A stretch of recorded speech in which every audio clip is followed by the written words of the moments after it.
Baik, bismillahirrahmanirrahim. Assalamualaikum warahmatullahi wabarakatuh. Ibu dan Bapak, alhamdulillahirrahmanirrahim.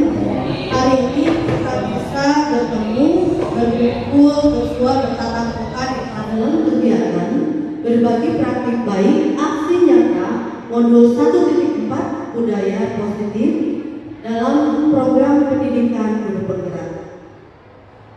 Hari ini kita akan mempelajari 6 materi dari budaya positif ini.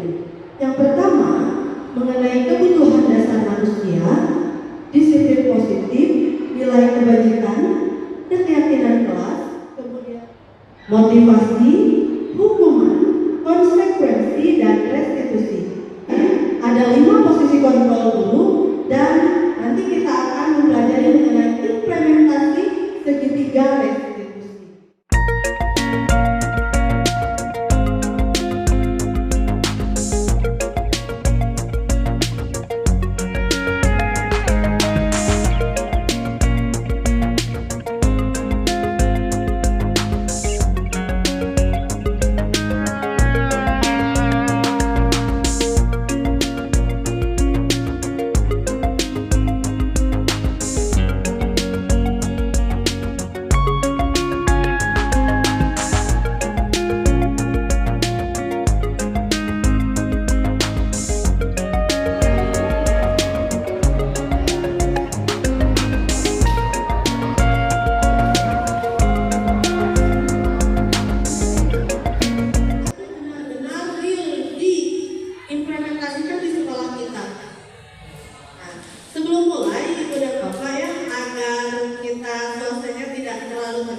Ki Hajar Dewantara menyatakan bahwa tujuan pendidikan adalah menuntut segala kodrat yang ada pada anak agar mereka dapat mencapai keselamatan dan kebahagiaan yang setinggi-tingginya, baik sebagai manusia maupun sebagai anggota masyarakat.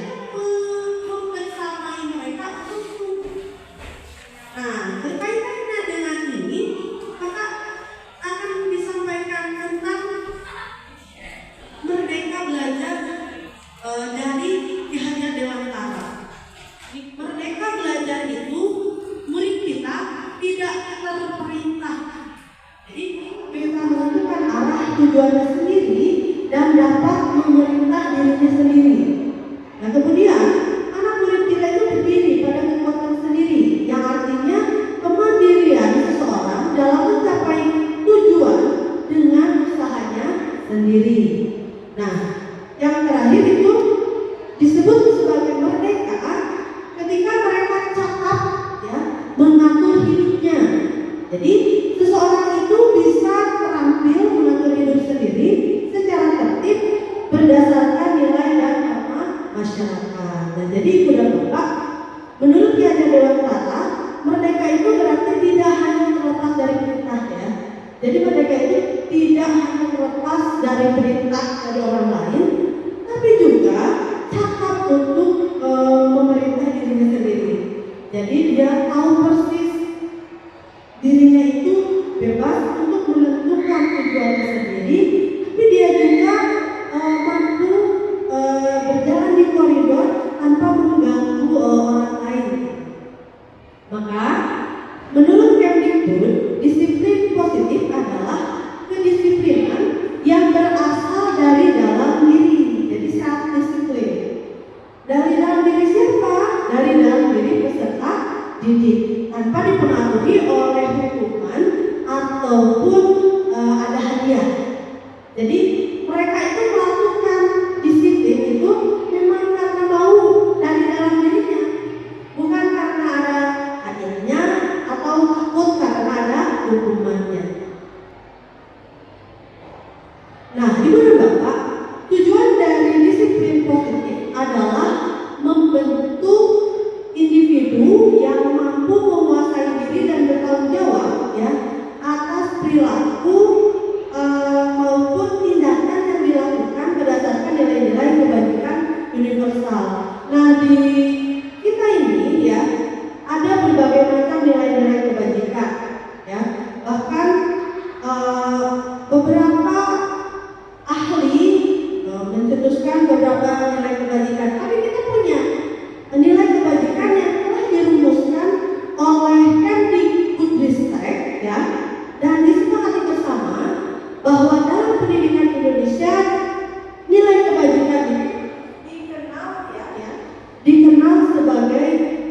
profil pelajar Pancasila. Ya, jadi dikenal sebagai profil pelajar Pancasila.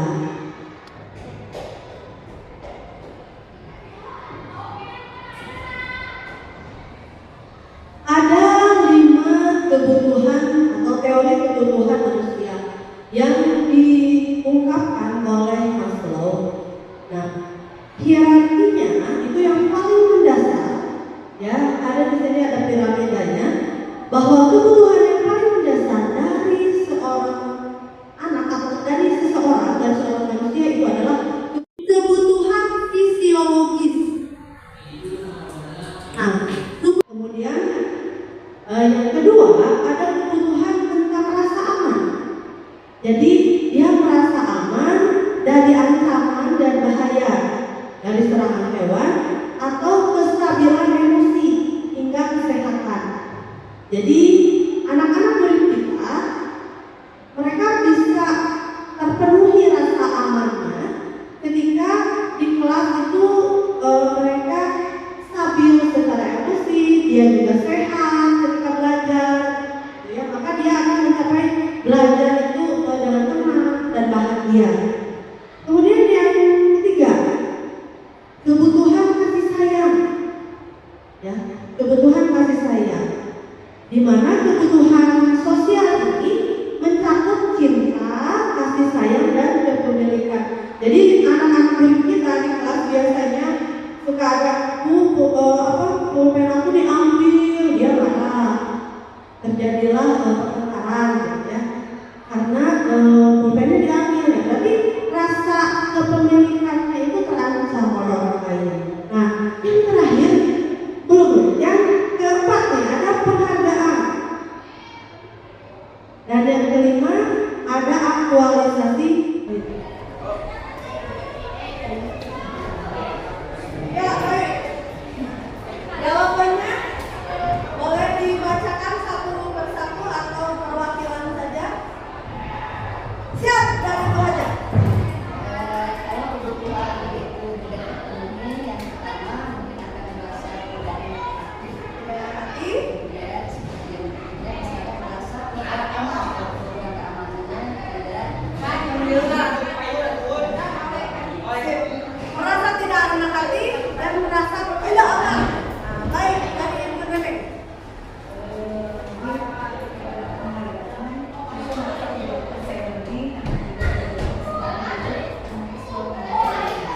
Tidak percaya diri, ya, tidak percaya diri karena tidak dapat kesempatan untuk mengeksplor kemampuannya. Tentunya dari rasa tidak enak hati, tidak percaya diri, dampaknya akan banyak, betul ya? Iya. Benar. Baik, Ibu M. kalau saya dilihat dari kelima-limanya pasti tidak nyaman. Tidak nyaman. Dia tidak terbiasa dengan Betul. kelima-limanya. Betul. Fisiologisnya, dari rasa amannya, tidak kasih sayang, penghadapan tidak enak, berusaha diri, Tidak akan nyaman. Tidak akan nyaman. Tidak Ya. nyaman. Ada lagi, satu lagi. Baik, Ibu Ella. Kalau menurut saya, bila kebutuhan itu tidak terpenuhi, maka seseorang akan merasa ada sesuatu yang kekurangan atau insecure. Insecure, Ya, betul. terus dia merasa selain rendah diri, mungkin dia juga akan merasa sesuatu itu ada yang hilang. Ada yang hilang. Betul. Insecure, rendah diri, ada yang hilang. Ini baru ke rasanya dulu, ya. Kira-kira dampaknya dari rasa-rasa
dilenyapkan, ketika kebutuhan itu tidak terpenuhi, kebutuhan dasarnya tidak terpenuhi, maka permasalahan akan muncul. Seperti pencuri ya. Ya. Itu masalah pencuri yang mengambil uang di 3 kelas sekaligus. Ibu bapak, itu masalah besar untuk kita. Ya, prihatin. Dan kita harus cari. Kita sih nggak cari siapa yang salah, tapi kita cari apa itu. Dibalik nanti kalau ketemu orangnya ya, itu mungkin ada kebutuhan yang paling dasar, bukan itu yang paling dasar. Makan, minum, dia pengen beli sesuatu tidak terpenuhi. Ya itu masalah, Lagi Bu, saya kasih contoh. Ada siswa yang lipstiknya merah, ya, dan dia ditanya, kenapa? Ya saya ada lampu. Nah berarti usaha apa yang sedang dia lakukan? Walaupun harus melanggar peraturan. Cari perhatian, ingin diperhatikan, gitu ya. Jadi pemenuhannya bisa dengan melanggar peraturan juga, karena usaha dilakukan. Jadi sekarang paham ya Ibu dan Bapak, bahwa kebutuhan dasar itu bila tidak terpenuhi, terancam nih masalah muncul. Ya, sama seperti pencuri dan lain sebagainya melakukan kriminal, mungkin mereka memenuhi keinginan. Nah itu dan Bapak, itu terjadi di kelas kan? Real, itu real di kelas kita. Salah satunya nih Bapak, kami memiliki ini disebut apa ya? Salah satu cara untuk meminimalisir dari ngebereskan masalah begitu kan nggak mungkin ya langsung beres. Tapi ini meminimalisir kasus yang kompleks tadi. Nah biasanya kita menggunakan yang disebut dengan keyakinan kelas.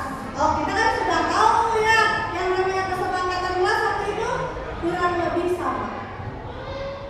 Tapi mungkin kalau kelas 8, kelas 9 belum nih.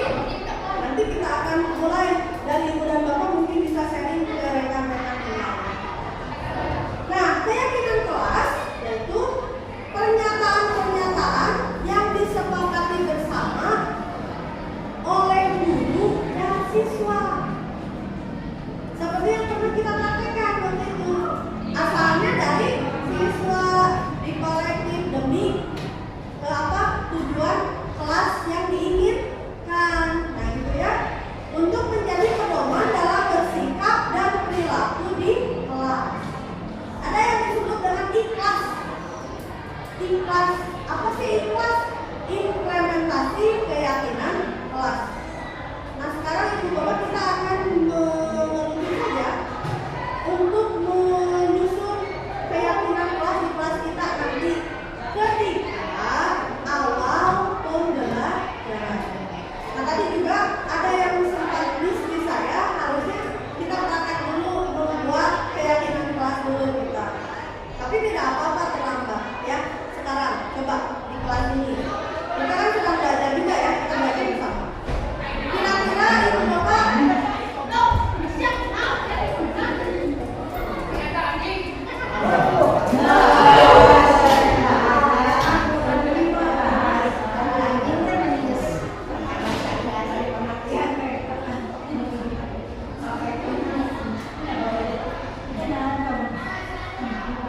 nah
memperhatikan. Oke. Kita sudah ada di tahap kedua. Kata-katanya sudah jadi positif. Tapi keyakinan kelas itu harus singkat dan mudah diingat. Kalau yang kedua ini sepakat ya, fokus memperhatikan. Oke. Kalau yang satu, sebaiknya HP disimpan. Jelas ya, singkat ingat ya. Sebaiknya HP disimpan. Fokus memperhatikan. Nah, kalau dilihat di sini, nilai kebajikan apa ya yang sesuai dengan profil pelajar Pancasila? HP disimpan, memperhatikan, apa? Mandiri, disiplin. Disiplin itu masuk ke apa tuh? Dimensi apa disiplin?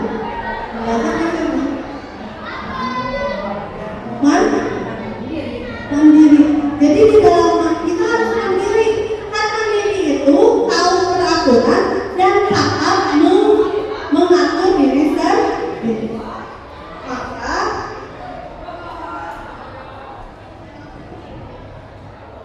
kita harus jadi anak dulu, kita harus jadi anak yang mandiri, paham peraturan dan melakukan peraturan tersebut agar tercapai tujuan pembelajaran hari ini. Nah, keyakinan kelas kita hari ini adalah mandiri, tidak boleh dilanggar oleh semua.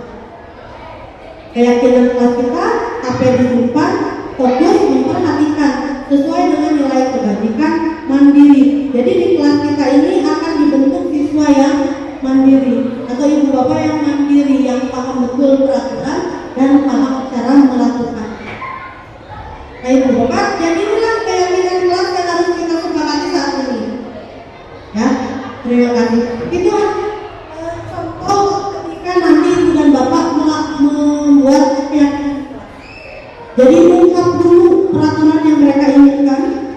Apabila ada peraturan yang negatif yang menggunakan tidak, jangan, dilarang, segera ubah peraturan tersebut ke kalimat positif. Dan kalimat positif itu menjadi keyakinan kelas kita bersama. Nah, kita lanjut. Itu praktek implementasi keyakinan kelas kita. Sedikit saja dari itu. Nah, inilah langkah-langkah. Inilah langkah-langkah untuk membuat keyakinan kelas itu. Yang pertama tadi sudah dipraktekkan dulu, sebelum ini juga ada praktek. Berdiskusi dengan siswa tentang peraturan yang perlu ditaati di kelas. Jadi diskusikan dengan siswa peraturan apa, biar mereka mengeluarkan ide-idenya. Peraturan apa? Tidak boleh membeli air botol, misalnya aqua botol. Tidak membuang sampah ke kolong meja. Terus catat itu semua, catatkan. Kemudian ada lagi yang tidak ngobrol sama kayak kita. Nah, nanti setelah peraturan-peraturan tersebut dicatat oleh kita, yuk yang kedua, mengubah peraturan menjadi kalimat positif. Ubah peraturannya menjadi kalimat positif. Setelah itu cari nilai kebajikan yang tepat pada peraturan tersebut. Ya, nilai kebajikannya apa? Kita mengacu ke dimensi profil elemen subelemen di profil pelajar Pancasila. Kesana saja. Kemudian berdiskusi tentang contoh dan gambaran keyakinan kelas. Nah, kalau berdiskusi tentang contoh dan gambaran keyakinan kelas ini, ibu bisa ngobrol dengan anak-anak. Kalau aku main HP itu melanggar tidak, gitu. Jadi biar mereka jelas. Yang kelima, berdiskusi tentang peran semua warga kelas.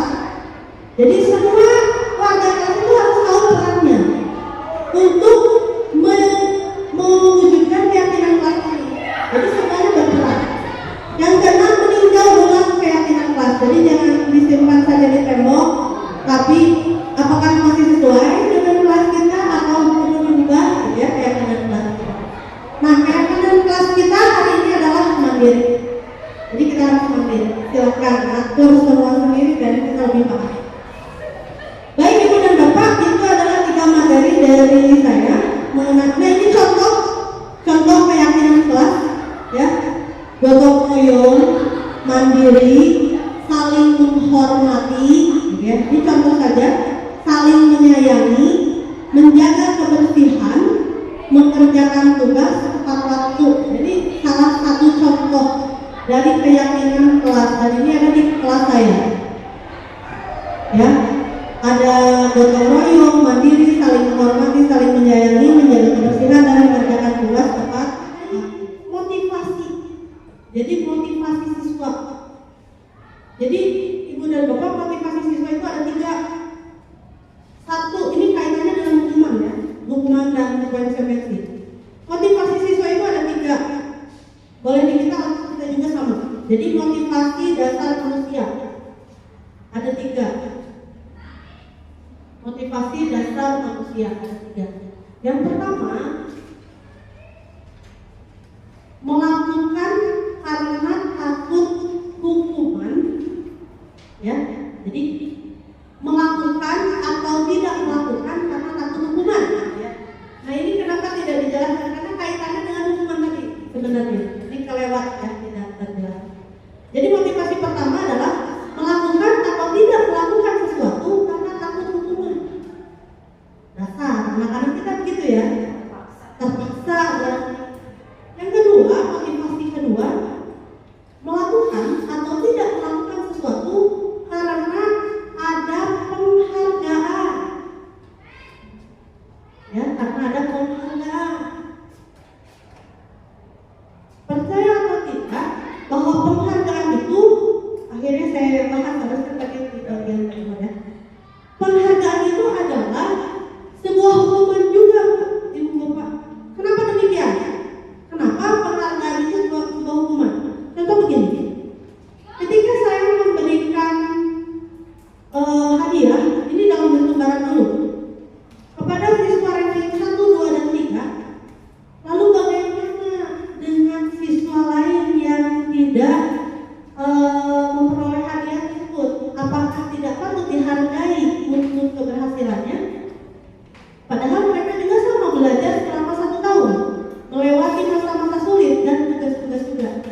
Nah, kemarin di kami, inilah pertanyaan yang dilontarkan kepada seorang instruktur. Apakah pemberian hadiah di akhir tahun itu juga bisa dihilangkan atau diganti? Jadi diganti. Apabila katanya penghargaan itu juga disebut sebagai hukuman. Yang sekarang aja kita di kelas, oh kamu hebat, kan ada dulu, maaf ya, ada seperti saya lewat bisa bilang, bagus kamu, hari pas itu ngerjakan udah disebutin bagus. Nah, itulah yang dampaknya sebagai hukuman. Dan untuk anak itu, aku menit disebut bagus, berarti aku mah boleh ini. Nah, itu hukuman untuk dirinya sendiri. Tapi siapa yang melakukan? Kita. Oleh karena itu, Ibu Bapak, kalau seandainya memungkinkan, bila ingin memberi sesuatu dalam bentuknya barang, yuk beri sama rata lah. Tapi ketika yang lain, bedanya naon nih sama hiji 2 kilo, bedanya naon jeung sama kita beri sesuatu penghargaan, misalkan yang ini mah bukunya dapat 2, tapi mereka semua 2, dibagi oleh 2. Terus gitu, ini mah anu ranking hiji tapi ka 10 sebagai penghargaan lebih, karena memang lebih mereka. Ini ditambahan pulpen atau di 2 ka 10. Jadi rata dulu semua, wajib rata dulu semua. Setelah rata semua, yang itu berlebih daftar juga. Jadi mereka akan ada sifat adil. Jadi adil di sini bukan sama rata, tapi sesuai dengan porsi kebutuhan dan yang dihasilkannya. Seperti itu. Nah, itu yang kedua. Jadi melakukan tidak melakukan sesuatu karena ada penghargaan.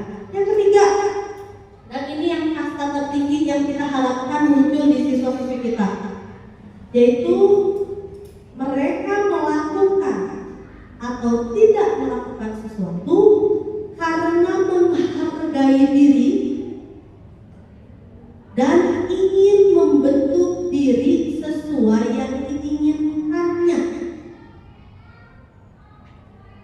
ingin menghargai diri dan ingin membentuk diri sesuai dengan yang diinginkannya. Usaha anak ini. Kita boleh tanya ke setiap siswa kita satu-satu, boleh. Kamu mau jadi orang baik atau orang jahat? Mereka akan menjawab, baik Bu. Karena pada dasarnya semua orang ingin dong disebut orang baik. Semua orang mau, saya orang baik. Tapi ada beberapa indikator lain yang harus dilakukan untuk mendukung jadi orang baik tersebut. Yaitu tadi, niat ingin menghargai diri dan membentuk diri sesuai dengan yang diinginkan. Jadi sebenarnya segala sesuatu juga dibalik itu kamu dapat. Motivasi kontrolnya ada di siapa? Ada di diri kita sendiri, ada di diri siswa. Ibu dan bapak ini posisi kontrol semua sebenarnya. Kalau begini, siswa itu cari belajar nih dengan kita keluar, wah hebat deh saya, nih sukses tadi mengajarnya budak tuh cari nyampe. Tapi ibu bapak sebenarnya mereka sedang membiarkan diri mereka dikontrol oleh kita. Jadi segala sesuatunya itu tergantung pada diri siswa tersebut. Buktinya, ayah siswa mau bolak-balik kacai, karena posisi kontrol dia, Bu, abi mah belajar itu yang papa kacai bolak-balik. Karena itu yang diinginkannya. Nah, kita cuma aturan. Nah, posisi kita adalah memanfaatkan motivasi kontrol yang ada di dalam diri siswa itu untuk mengarah ke yang sina menghargai diri ke arah yang lebih baik. Mau berubah atau tidak, itu dirinya sendiri yang memutuskan. Sama kita juga, saya mau ikut di seminar ini, yang memutuskan adalah diri ibu dan bapak. Makanya saya berdua dan Pak Emas sangat berterima kasih ketika ibu dan bapak mau hadir. Kasusnya satu, cuman karena ini nggak cukup ya, terus pengen gede-gede, jadi 3 slide. Kasusnya begini. Jadi kita kenalkan. Pada suatu pagi, Ibu Dina mendapat laporan dari seksi kebersihan bahwa sudah sebulan ini Kartika selalu bolos piket kelas. Ini nyabut dari soal orang kemudian. Kemudian Ibu Dina memanggil Kartika. Kartika, apakah kamu tahu kenapa dipanggil oleh ibu? Tahu Bu, mungkin karena nggak ikut piket. Ibu Dina pun melanjutkan dengan pernyataan bahwa memang wajar kalau merasa lelah setelah belajar terus harus piket kelas. Ibu yakin ada alasan kenapa kamu melakukannya. Sebenarnya tangan saya selalu gatal-gatal setiap kali usai piket Bu. Ibu Dina menanyakan saat piket Kartika bagian apa, dan Kartika menjawab kalau dia selalu kebagian mengepel kelas. Oh begitu. Apakah kamu belum pernah mengkomunikasikan untuk bertukar peran dalam piket? Kata Ibu Dina. Kartika menjawab kalau dia malu bicaranya karena nanti teman-teman tahu kalau dia suka penabuhan air seperti anak kecil saja katanya. Kartika, saat kamu tidak mengkomunikasikan keinginanmu, bagaimana teman-teman menjadi paham? Sekarang kita lihat kembali. Kamu tidak melaksanakan piket karena tangan kamu selalu gatal-gatal setelah mengepel lantai kelas. Ulangi lagi. Kartika, saat kamu tidak mengkomunikasikan keinginanmu, bagaimana teman-teman menjadi paham? Sekarang kita lihat kembali. Kamu tidak melaksanakan piket karena tangan kamu selalu gatal-gatal setelah mengepel lantai kelas. Apakah hal ini sesuai keyakinan kelas kita? Kartika menjawab, tidak sesuai Bu. Di kelas kita harus menjaga kebersihan kelas dan gotong royong. Nah, oleh sebab itu, apakah kamu meyakini menjaga kebersihan kelas itu hal baik? Kata Ibu Dina. Itu hal baik Bu, ucap Kartika. Ibu Dina pun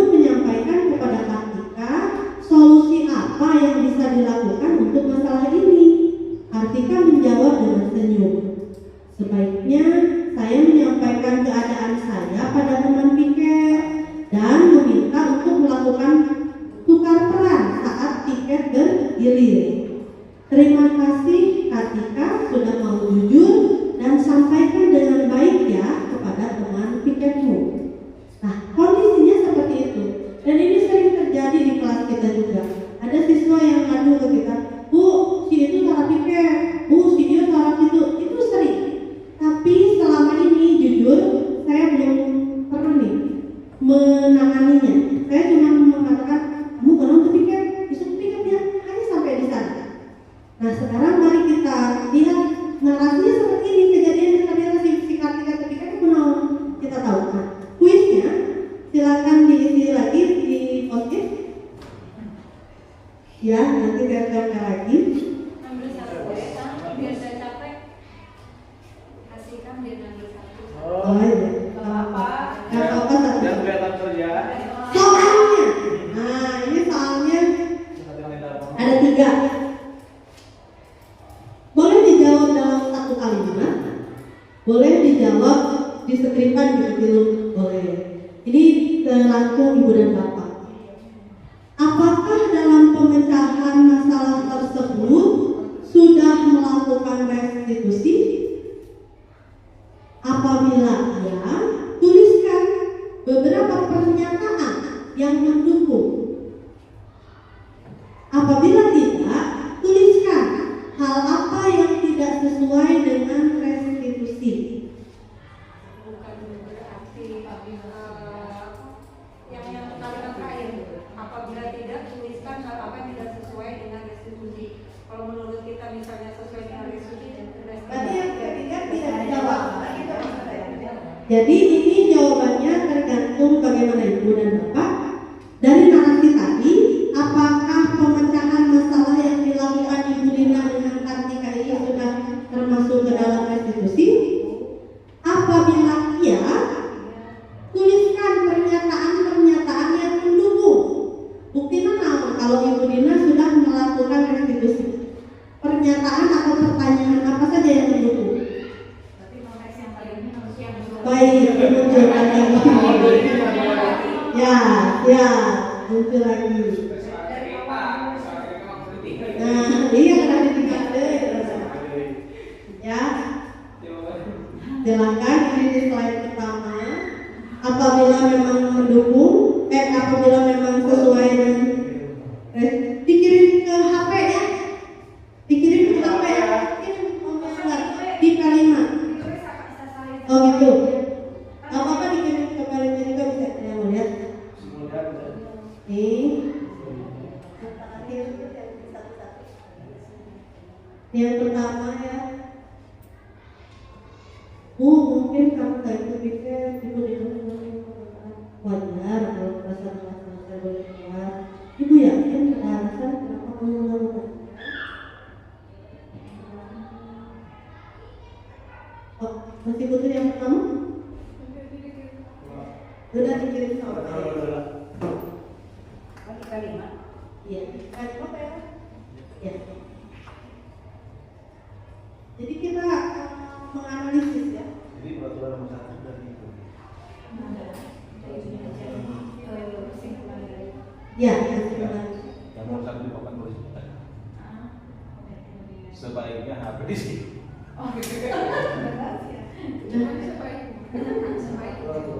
Boleh diskusi kok, boleh diskusi, boleh nanti ditulis. Nah jadi kita harus pakai untuk analisis. Kalau tadi dan tingkatan kuis kita ada 3 ya, benar salah, memutuskan pendapat dan akhir analisis.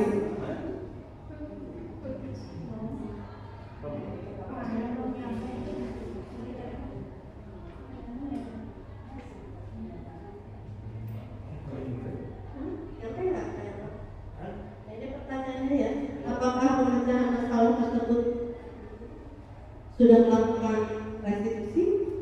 Jadi restitusi itu ada 3 langkahnya, ya. Tadi ada 3 langkahnya. Jadi menstabilkan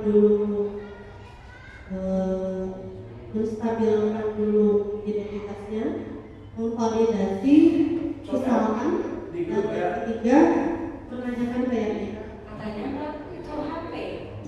Tadi keyakinan kelasnya Baik, sekarang HP-nya boleh digunakan ya untuk melihat soal.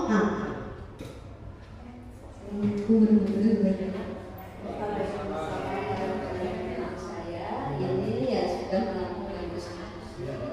Karena Ibu Dina tidak langsung menghukum siswa tersebut, tapi menanyakan apa permasalahannya sehingga anak tidak mau piket. Kemudian ada diskusi cara penanggulangan yang sebaiknya dilakukan agar si anak tersebut bisa melakukan piket.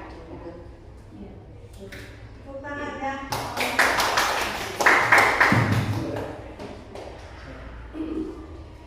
Untuk restitusi, yang pertama tadi Ibu Dina menanyakan, di sini menstabilkan identitas dulu ya. Berarti Ibu Dina itu menanyakan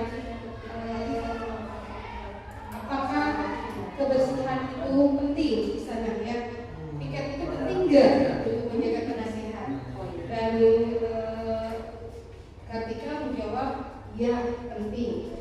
Terus yang kedua, apakah itu sesuai dengan keyakinan kelas kita? Itu pertanyaan dari Ibu Dina. Dan Kartika menyebutkan itu tidak sesuai karena dia tidak melaksanakan piket, tidak sesuai dengan keyakinan dia. Terus yang ketiga, bagaimana cara Kartika memecahkan masalahnya? Dia akan berterus terang ke teman-temannya. Ketika dia piket, mungkin akan mengambil alih bagian yang tidak bersentuhan langsung dengan air atau dengan ngepel, yang membuat dia menjadi datar lagi. Siap, tepuk tangan ya. Ada lagi, satu lagi sedikit. Oke. Kalau saya mengatakan di terakhir siswa itu menemukan solusinya sendiri terhadap permasalahan yang dia hadapi, sehingga dengan seperti itu siswa itu kemungkinan besar akan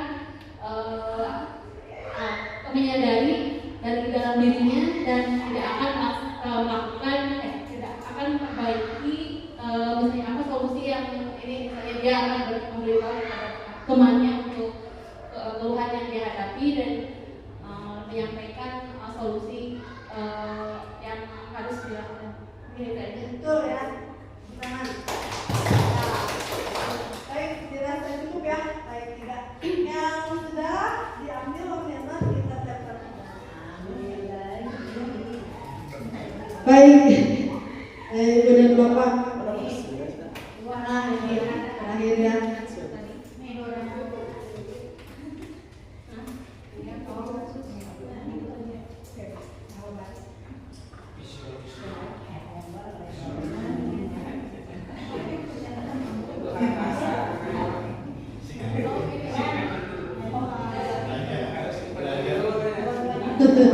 Harus memohon dulu Tuhan Bapa. Baik Ibu dan Bapak, akhirnya kita sampai di akhir presentasi. Bahwa terima kasih sekali sudah hadir. Setelah ini kita akan ada proses ya untuk melihat jawaban tadi. Jadi ya proses ya. Ibu dan Bapak terima kasih.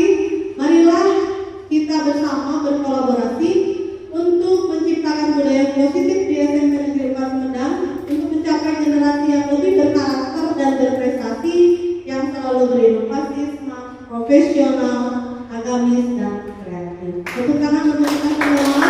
Kedua harusnya tadi jangan tapi hebat dong. Sekarang kita akan mengenalkan. Jadi kita akan mengeluarkan pemahaman.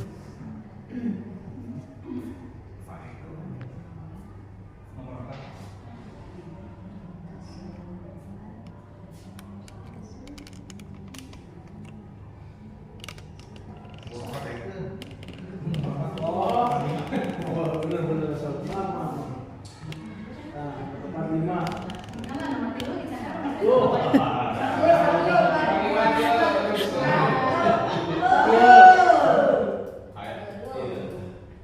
Bentar, nomor 2 Tasan. Terus 3. Wah, ya.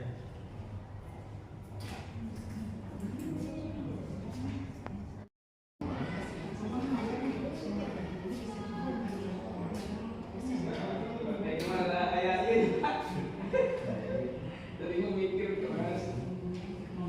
Wah, ini udah pintar-pintar semua. Kita akan jawab bersama ya, Ibu dan Bapak. Kita jawab bersama pertanyaan ini. Disiplin positif merupakan bagian dari budaya positif sekolah. Betul atau salah? Betul. Terima kasih Pak Iwan, Pak Nuhun, Pak Budianto, Pak Diki, Bu Siti, ya, Ibu Em, Bu Dede, Ibu Neneng, Neng Ami, Bu Mirna, Bu Hajah, Atur Nuhun, Bu Ella, Bu Rosti, Sarah, Ibu Lincer. Terima kasih atas waktunya. Semoga ilmu yang kita share di sini bisa berkembang dan ada PR tadi yaitu membuat keyakinan kelas. Bilahi taufiq wal hidayah. Wassalamualaikum warahmatullahi wabarakatuh.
Kasus pertama ini terjadi ketika adanya aktivitas belajar dari rumah namun tanpa ada pembelajaran yang dilakukan di grup WA kelas.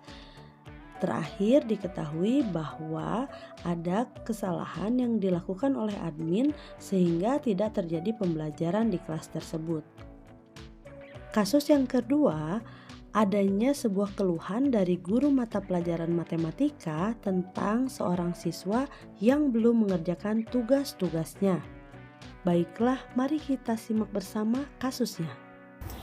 Esa, pada hari kemarin kita melaksanakan BDR karena sekolah kita jadi tuan rumah untuk acara FLS 2N. Namun sampai pukul 8 Ibu tidak melihat ada pembelajaran di kelas kita. Ada apa sebenarnya? Iya Bu, pada hari kemarin saya mengikuti menjadi panitia FLS 2N. Jadi saya sibuk, jadi sempat lupa kegiatan BDR. Oh begitu, wajar sekali kalau kamu lupa karena kesibukan dan tanggung jawab kamu. Tapi setelah itu, Ibu kan mengingatkan kamu di grup untuk segera mengundang guru untuk mengajar. Tapi sampai siang dan akhirnya tidak ada pembelajaran sama sekali. Ibu yakin kamu melakukan hal itu pasti ada alasannya. Iya Bu, soalnya aku nggak punya kontak guru. Kan aku admin baru. Oh benar juga. Kalau tidak punya nomor HP, mana bisa ya memasukkan nomor guru ke grup kelas kita?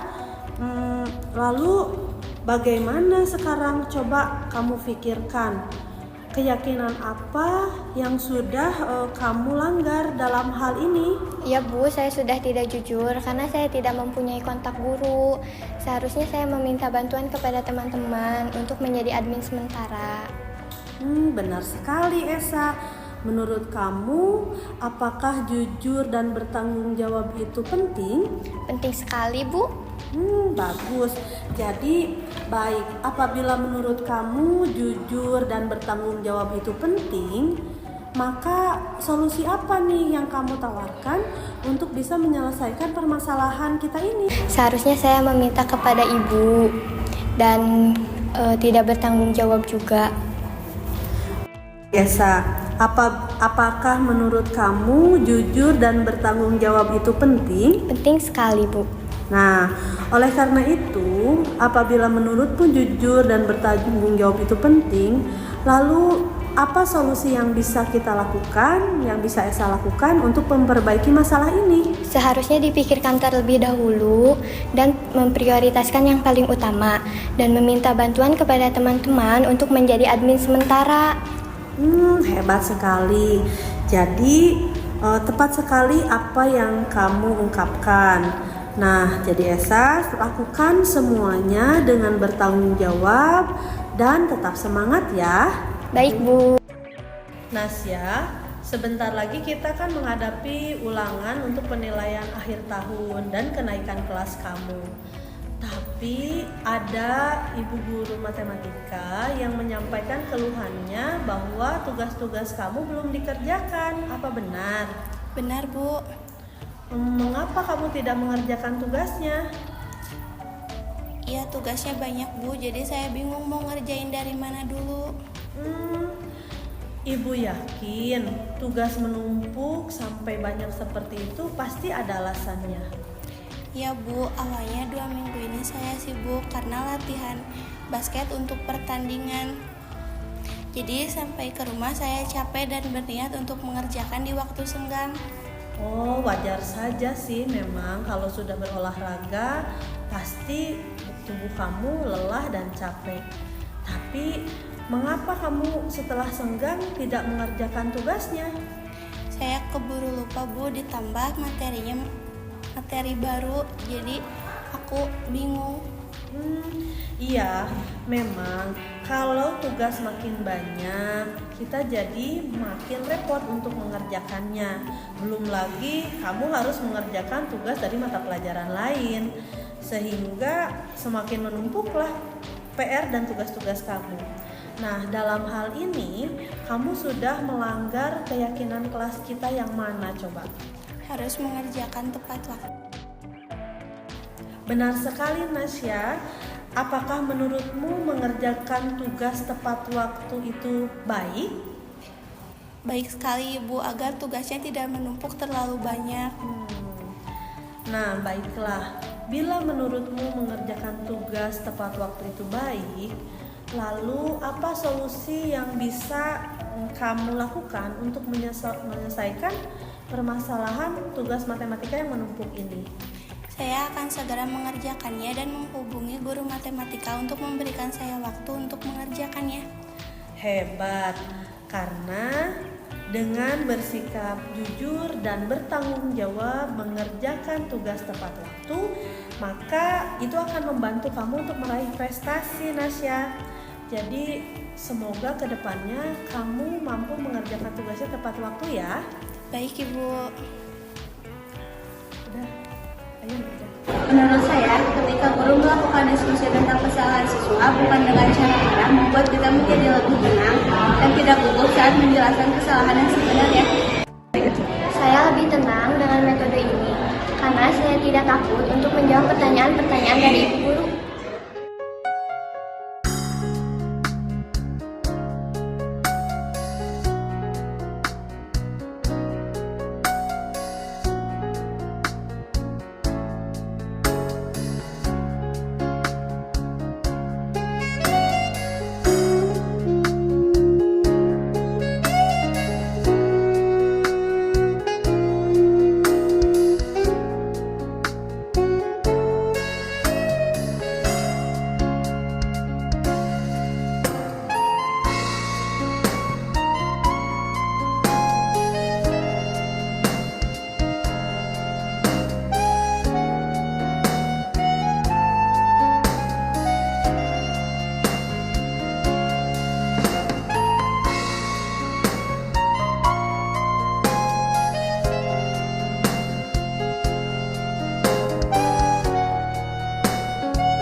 Nah, anak-anak hebatku, hari ini kita akan menambah pemahaman mengenai salah satu dimensi dari profil pelajar Pancasila.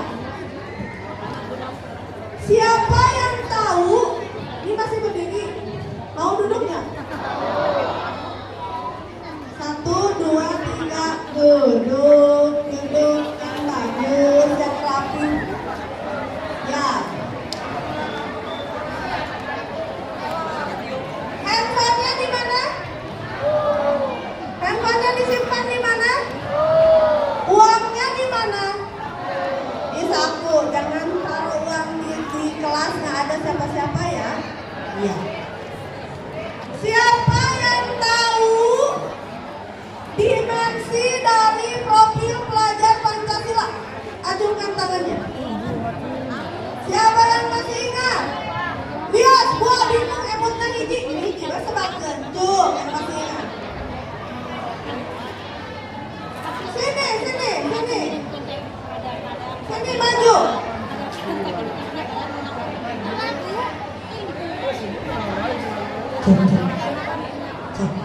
Diam, sini, Anja. 1 nih.